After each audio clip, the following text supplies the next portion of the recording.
I'm joined today by a couple of colleagues on the call, Hattie and Dora, who are here today. And we are super pleased to deliver this session for you today.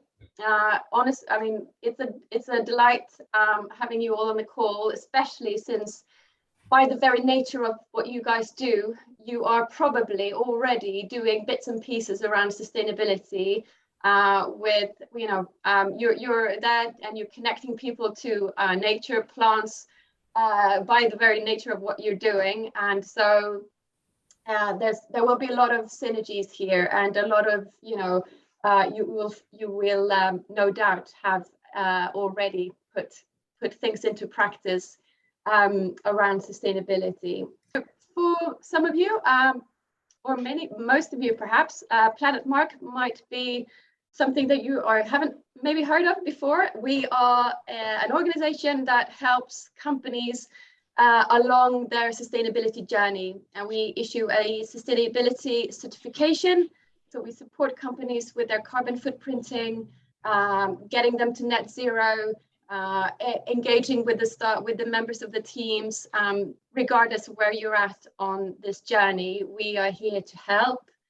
There might be members in the room today. I'm not entirely sure. If there are any, please let us know in the chat if we've got anyone on the call who is already a PlanetMark member. But we have a growing community of members, a fantastic range of businesses, sizes, sectors, all grappling with, what it means to become a sustainable business, and what actions to take to lower carbon emissions and so on, and to boost social value. So it's an incredibly powerful community, and lots and lots of positive things happening within here. So of course, HTA is one of our partners. So we're very happy to be able to put on this series of workshops for you all as part of that partnership. You will recognize today there are a couple of ways, there are three really simple steps that we keep coming back to when we talk about sustainability and getting on the sustainability journey. Measure, engage, and communicate. These are kind of the key stepping stones, if you like. The measure bit, you can't really manage what you don't measure. So this is something we'll come back to today. And the engage part is, of course, something that's very close to our hearts, in particular myself, Hattie, and Dora. How do you get individuals on board? How do you engage the wider team, your external stakeholders, and so on? And then finally, the communication side. It's incredibly important, of course, to avoid greenwashing, but to have a really inspiring piece of communication out there, telling the world about what you do in this space is really important too. So we'll come back to these three steps, but just as a bit of a context, so today is part one of a series of workshops that we've lined up for you. So we're getting started today, and then part two and part three, the business sustainability essentials, that they will result in, that we're taking a deeper dive into business sustainability during those sessions. And at the end of that, you have a CPD accredited certificate as well with you. So that is coming down the line, and you can see the dates here that we've got. And HTA, I know, will share the joining instructions with you all within not long. So part one, today, what we've set out to cover today is, first of all, explore why sustainability and net zero matters to business. What's the business case here? What are the drivers for why? And I think this is a space that probably many of us will already be in, great agreement here of why these things matter. And then we'll get to the crux. We'll identify ways in which you can start your sustainability journey. And if you've already, on it, you've started stuff, then maybe these three steps, the measure, engage, and communicate, you'll see how these things resonate, hopefully, and can help you structure, your sustainability initiatives. And then also we'll guide you to some free tools and upcoming workshops and next steps from here. So those are the three things we aim to cover with you all today. So I hope that sounds all right with everybody. A little nod, yes, I can see it, perfect. we will crack on. And at this point, I'm going to hand over to Hattie to give us a little bit of the big picture perspective. Hattie, over to you. Hello, everybody. Thanks so much, Amelie, for that introduction. Yes, we're going to kick off with the big picture. I think sustainability is a super broad topic and it can sometimes seem quite overwhelming. So we like to simplify it and make it as easy to understand as possible. So we're going to start here, the big picture, the astronaut's perspective. This is actually the Earthrise photo taken by the Apollo 8 crew in 1968. And it's actually one of the first pictures that we have of our planet from space. And for me, it's a great reminder not only of the Earth's beauty, but the fact that it truly is our one home. However, as I'm sure a lot of you may be aware, in the last 50 years, shortly after this photo was taken, actually, we have catapulted humanity and the planet into a new geological period that scientists now call the Anthropocene. And this is a time where human activity, not natural processes, are dominating and affecting the very systems that we rely on. So this means that for the first time, we humans are the prime driver of a changing climate on this planet. So the reality is that this rapid increase in our control over the Earth has brought us to the precipice of catastrophic climate change. And climate change, in the next slide, we're going to have a nice little animation to help us explain climate change. It's essentially due to us emitting too many greenhouse gases. So these are gases like carbon dioxide and methane and nitrous oxides. And this is due to the burning of fossil fuels and the way in which we use land. And this is from food to manufacturing, the use of electricity, gas, waste generation, the list goes on and on. We've become dependent on the burning of fossil fuels to operate our businesses, and as a result, greenhouse gas emissions are an output of pretty much every business to a greater or lesser extent. So while about 50% of the CO2 we emit is absorbed by forests and the oceans, the remainder 50% accumulates in the atmosphere, resulting in this global warming effect. So think of it like a blanket wrapped around the Earth. This unfortunately is not good for our planet. We find ourselves in a position we have never been in before throughout history. And I think the next slide, this graph, highlights this really nicely. We can see that levels of CO2 have fluctuated for the past 400,000 years, but it wasn't until we started burning fossil fuels in serious quantities that this has shot up to where we are today. And that's that exponential curve on the right there. Like I said, we haven't been in this position before throughout history, and it's unfortunately a bit of a dangerous position to be in. So we know that the time is to act now. On the next slide, I'm going to share this nice quote by Barack Obama, who says, "We are the first generation to feel the effects of climate change and the last generation who can do something about it." And he's so right. And that's why you would have heard international leaders around the world sounding the alarm, urging everyone to take action on all levels, on a systems level as well as an individual level. You might have followed maybe the COP26 conference that took place in November. You might have heard some of these inspiring speeches from leaders around the world and also activists. Mia Mottley's speech to President of Barbados is one that particularly stood out to me, and I'd encourage you to go watch some of those speeches if you haven't already. But I think it's really important that we highlight the key part that grassroots activists have played in this space as well. And this is one of my favorite activists, Leah Thomas, and she says that she had to leave her community in order to have access to the right education, nature, green spaces and clean air. Social justice cannot wait. It's not an optional add-on to environmentalism. And this is just to emphasize the point that climate change is not just something that's happening to the natural world, it's intrinsically linked to society, social justice. And so when we look at holistic definitions of sustainability and sustainability solutions, which we'll think a bit more about throughout this session, they include more than just carbon reduction alone. And I think the Sustainable Development Goals, as you can see on this slide, are a nice way of highlighting this. So these are 17 interrelated goals set by the United Nations, and they cover a broad range of different issues. We'll mainly be focusing on number 13, that's where climate action falls within, but it's important that we bear in mind all of these different elements that fall within sustainability. And of course, goal 15, for example, life on land, will relate to a lot of you and the work that you do as part of being HTA members as well. So yes, important to bear in mind all of these different elements. And it's sounded a little bit doom and gloom maybe up until this point. We try and be as positive and hopeful as we can here at PlanetMark, and it is really important that we pay attention to these hopeful and positive headlines maybe in the news. Climate justice is shaking up the conversation. The grid is greener than ever before.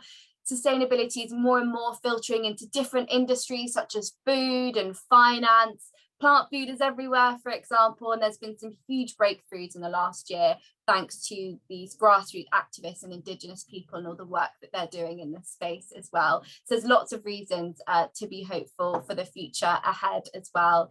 So I hope that gives a good overview of sustainability and is a good introduction into what we're going to be focusing a lot more on throughout this session. I'm going to hand over to Amelie, who's going to talk a bit more about, okay, why there's a business imperative for this. I've covered the environmental and social, but there's also a very key business imperative for sustainability.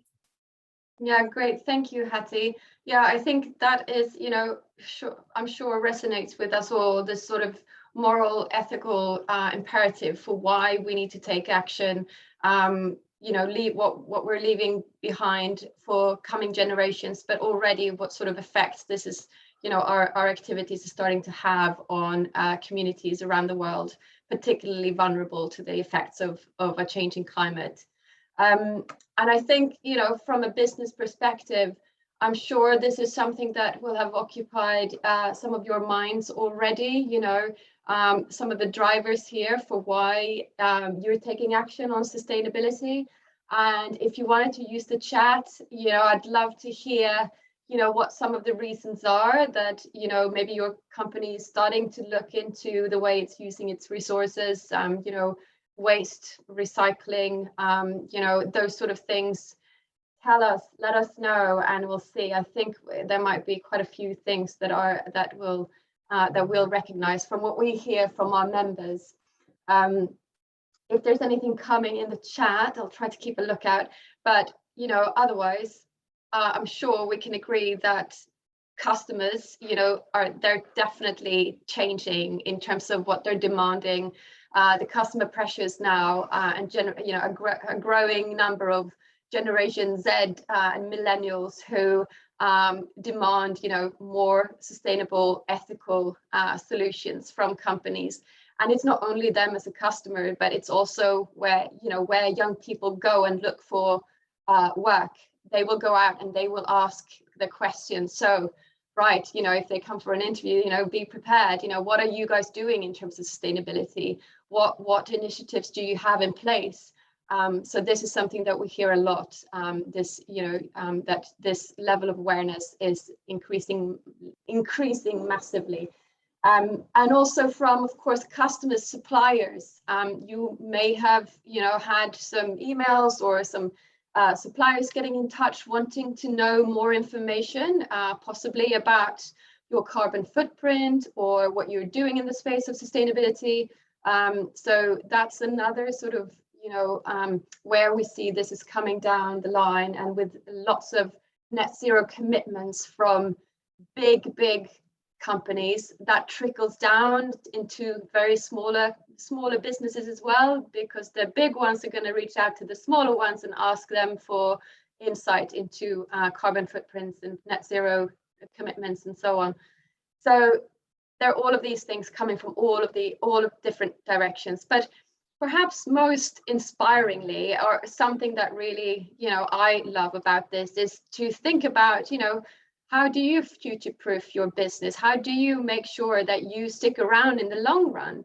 And that in itself means taking a real serious look at sustainability, the sustainability of your business, and addressing those, the shortfalls, and really doing everything you can to, be as clever as you can with regards to resources.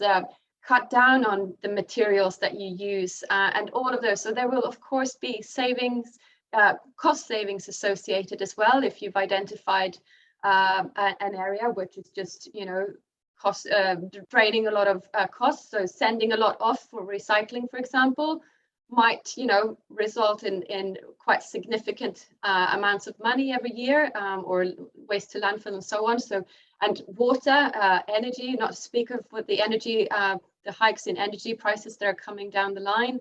If we can address efficiencies up front, then that's surely a good thing from a cost point of view as well.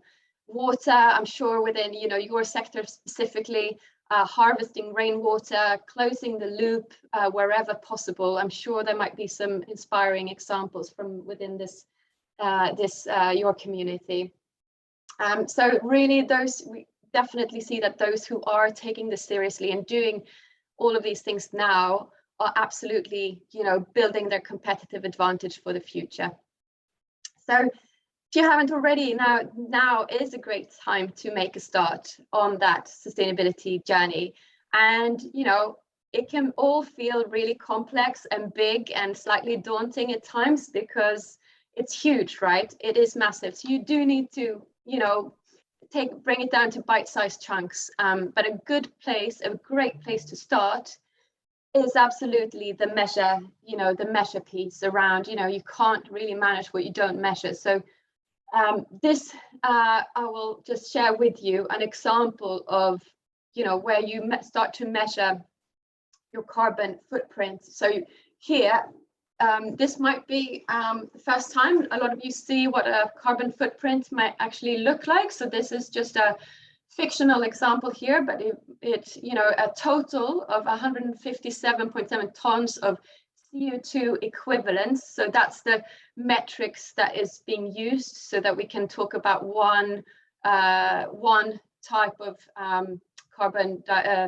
one type of greenhouse gas. So carbon dioxide, and all of the others are kind of turned into a CO2 equivalent, if you like. So the methane and the nitrous oxides and all of those.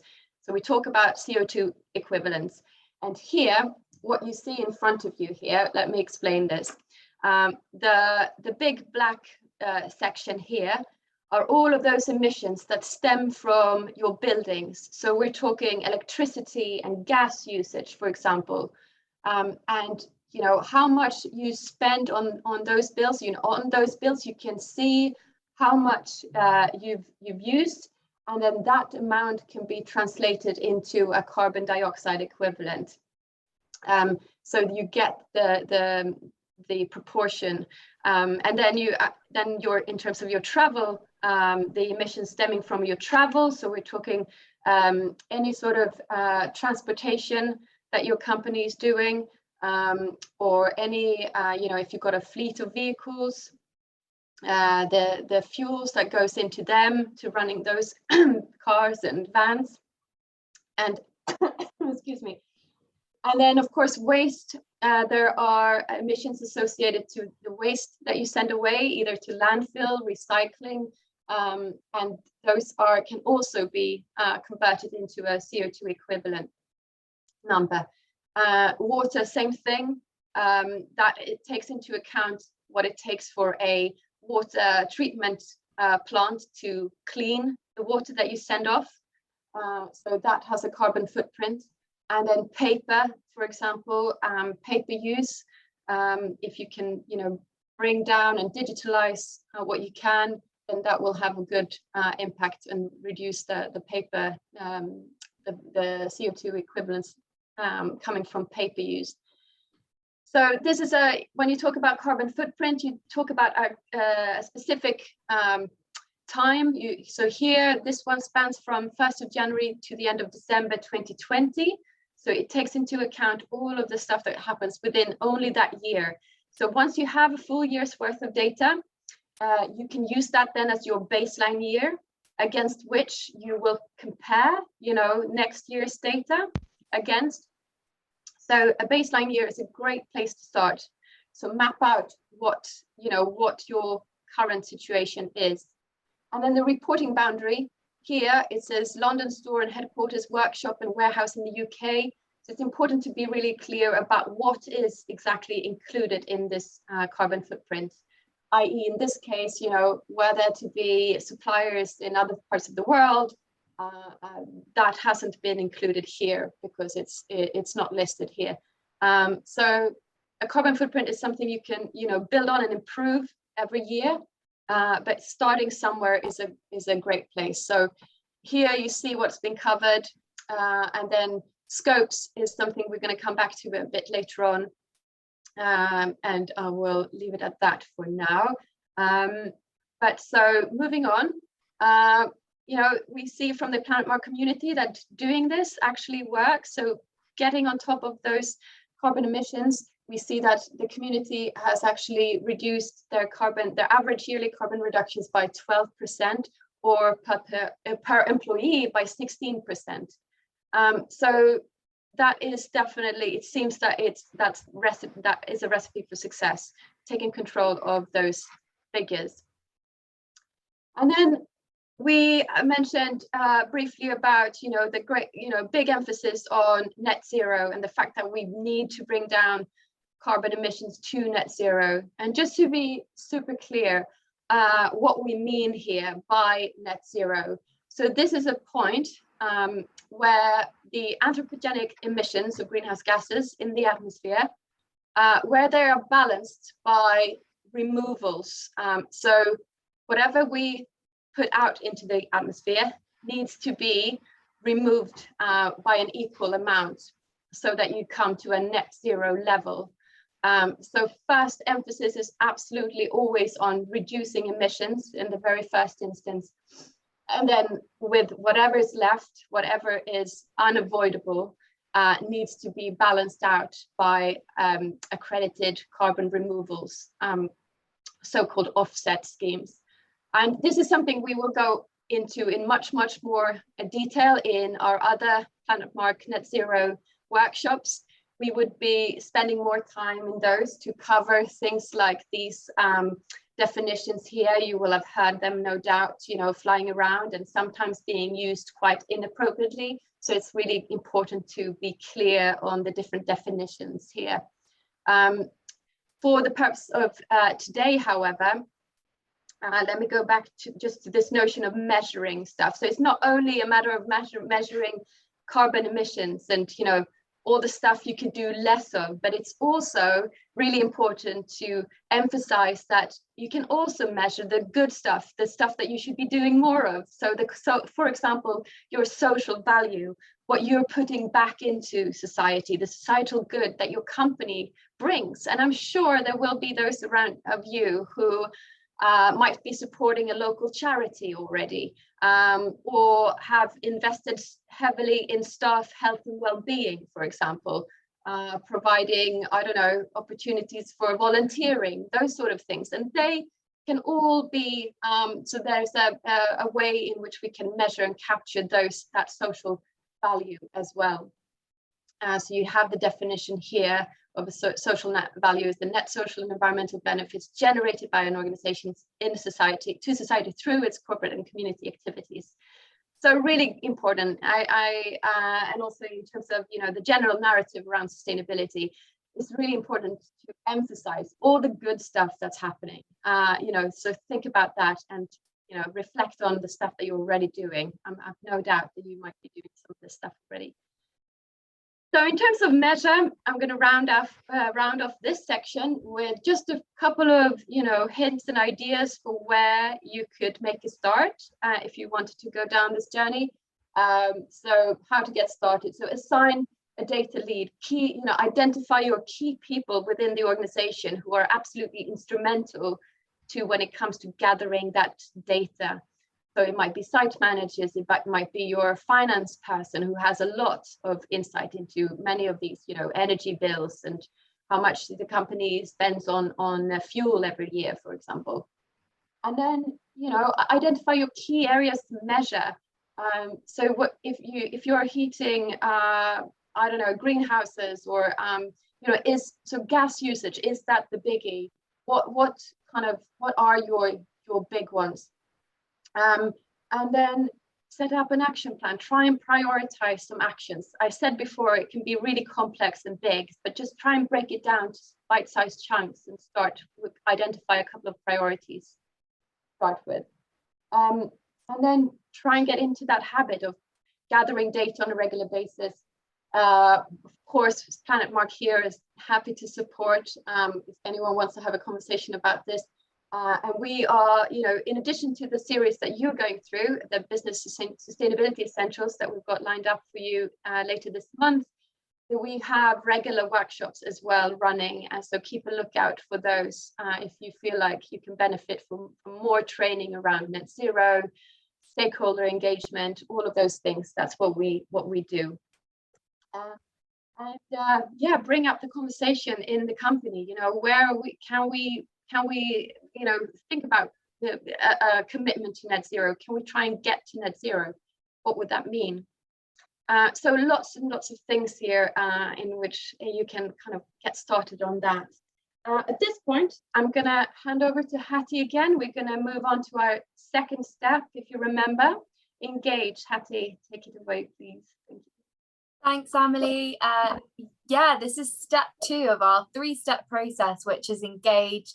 Naturally, this is close to our hearts as a team, as the engagement team. And what we mean by engage here is to include every person that you possibly can on your sustainability journey. So this would be your team, employees, colleagues, managers, apprentices, interns, everyone. But we also encourage, maybe a bit further down the line in your journey, this is expanded to your customers, your suppliers, your landlords, and so on and so on. Anyone that you engage with as a business already needs to be a part of this sustainability journey so you can reach those goals that you're trying to achieve and be as sustainable as you possibly can. It's such a key part of the journey. And this is for a number of reasons. On the next slide, we're just going to go through a few reasons why this engagement step is so key. So it unlocks the talent and passion among your employees, encourages that innovation and collaboration, that kind of brainstorming and thinking of solutions and finding those efficiencies together can be so beneficial in itself to you as a business. Creating that ownership and buy-in, that's so key when we get to the next step, communication especially. And it's necessary, of course, to create that vast transformational change that is required. It's important that everyone gets involved, no matter what their role is, no matter how long they've been at the business. Everyone can share their ideas and have a part to play, no matter how small those individual actions are. As it says there, all individual actions add up. If everyone does a small action, then it can equate to something that is much bigger. I think I like the term, if everyone does a little, then no one has to do a lot. And these things shouldn't fall on just one person. Everyone can really get involved in actually quite a fun, encouraging and inspiring way as well. So yeah, the next slide is going to show how we can get started and how we can get people on board. Think about setting up a green team. I know with a lot of our members, this has been really successful way to get people involved, especially if you have multiple centres, let's say, or stores. It's a really nice way to mean that you have maybe a representative in each area of the business that can then kind of get ideas from their group or from their team and feedback. It's a really nice way to kind of organise your sustainability solutions as well. Of course, knowledge sharing, briefings, workshops and events, all of these kind of ways to get everyone's heads together, get people thinking. Again, solution brainstorming, volunteering. Actually, not only does that tick a nice box on your social value, but it's also a great way to get people involved with sustainability. Can you link volunteering and sustainability?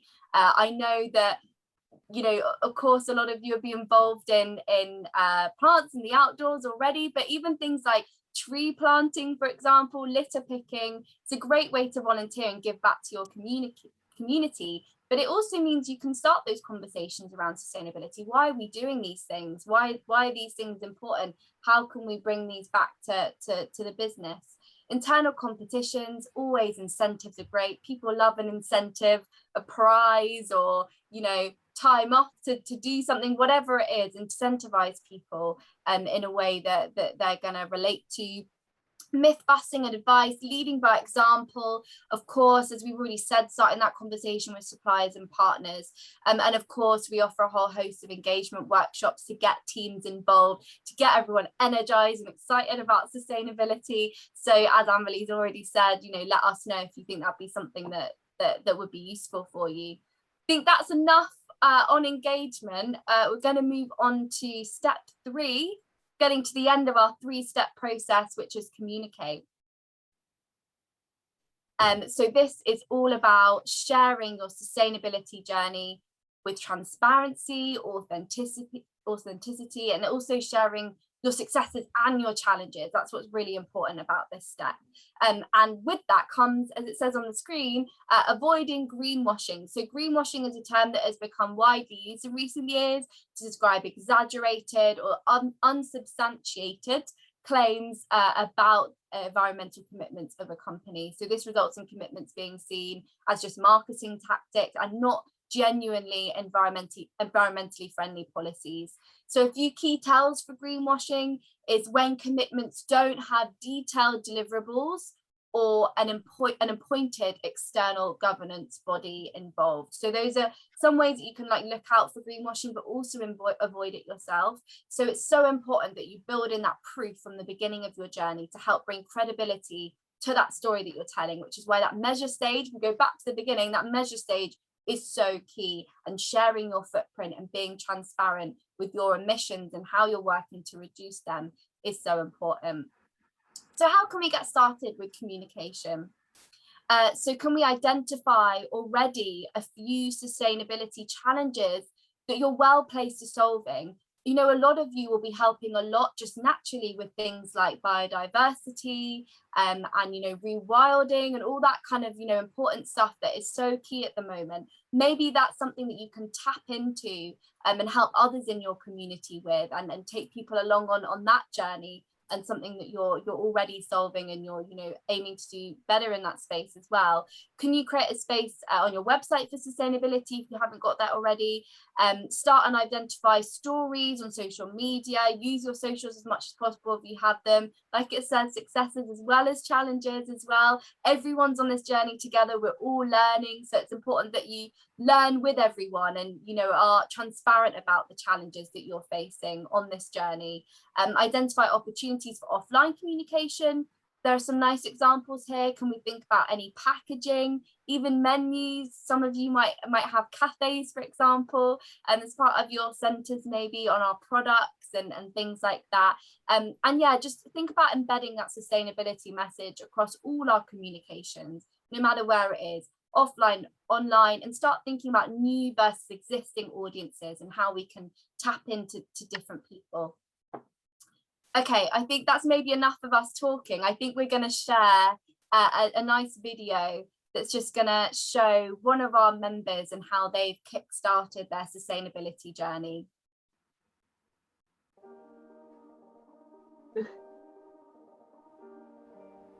Sustainability has always been important to us at Fortitude. We have been members of the Sustainable Restaurant Association, I think for about 6 or 7 years now. To us, sustainability was important as a business because we wanted to do the right thing, but we also found that customers were wanting to work with businesses that had some sort of an ethical inclination, and that's what made us want to do more in that area. We've become members of the PlanetMark for the past 2 years. Reducing food waste has been one of the sort of biggest areas that we feel we can make an impact on in terms of climate change.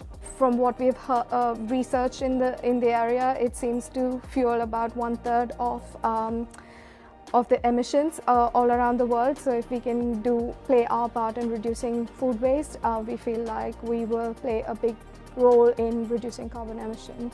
We were part of RAP's Food Waste Action Week. We have signed up to their roadmap to food waste reduction.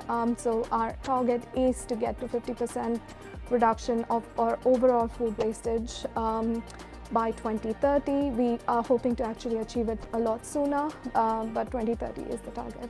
Reducing food waste was one of our biggest takeaways from our last AGM. And as a company, everybody jumped on board.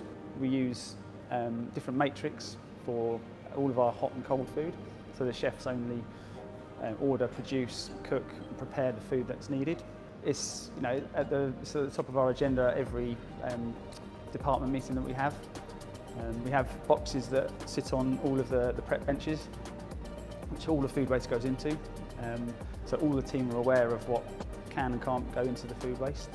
We have clear bags in our bins as well, so anything that does go into there that shouldn't go into there, the senior chefs can see. we invested in 2 machines, the largest ones that Orca do, and they essentially are 2 mechanical stomachs. There's enzyme that's pumped into it, so the enzyme and the actual generator of movement and heat just breaks it all down into liquid, and then it just gets drained away into the sewage. Veganism is at its height now, and it's sort of been building over the last 3 or 4 years. We've got lots of vegetables, lots of vegetarian options, lots of vegan, and they lead the way, and then sort of meat and fish follows on after. So, and that will go through our menu writing and then all the way through to how the food's displayed. Most of our development work around pastry and the new dishes go through that sort of cycle and being picked apart, and can it be vegan, can it be vegetarian? If it can be vegetarian, why can't it be vegan? So there's always that mindset of thinking about making things as vegan as possible.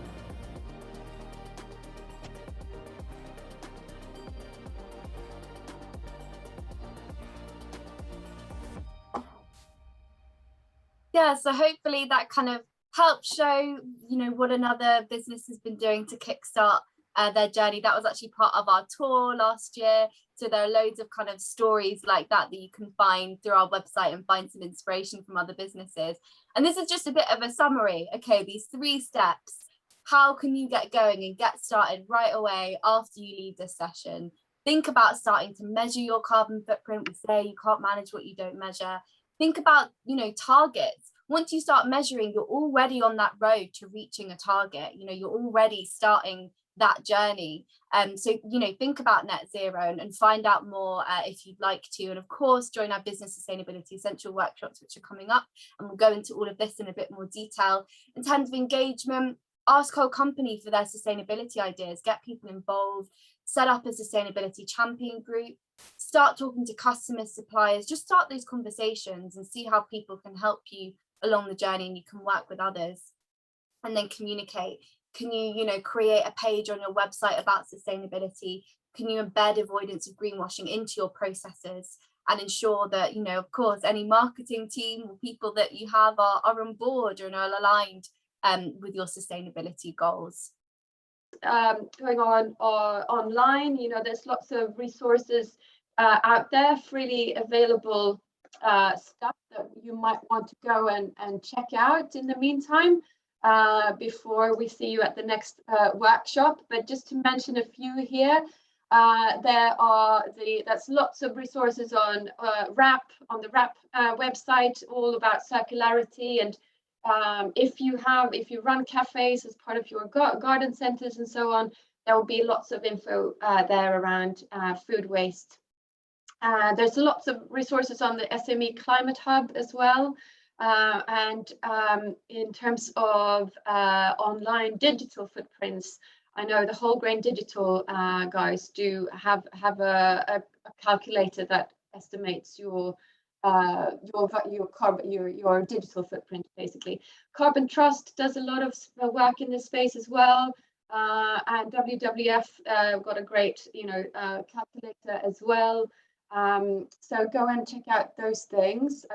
So with that, I think we're going to leave you with just this quote from, well, obviously we're big fans of Sir David Attenborough, and I think if anyone's watched the latest series, Our Green Planet is just extraordinary. But yeah, one that we keep coming back to. But as he says, we have become the greatest threat to the health of our home, but there is still time for us to address the challenges we've created if we act now. So messages, the window of opportunity is still open, and we need to act now to help address it. And there's so much positive stuff going on, and working together, and this as a collective is incredibly powerful. I think HTA and all of you member businesses, if you just imagine all of you added up together, that's a real force for good, and you can really make some positive changes.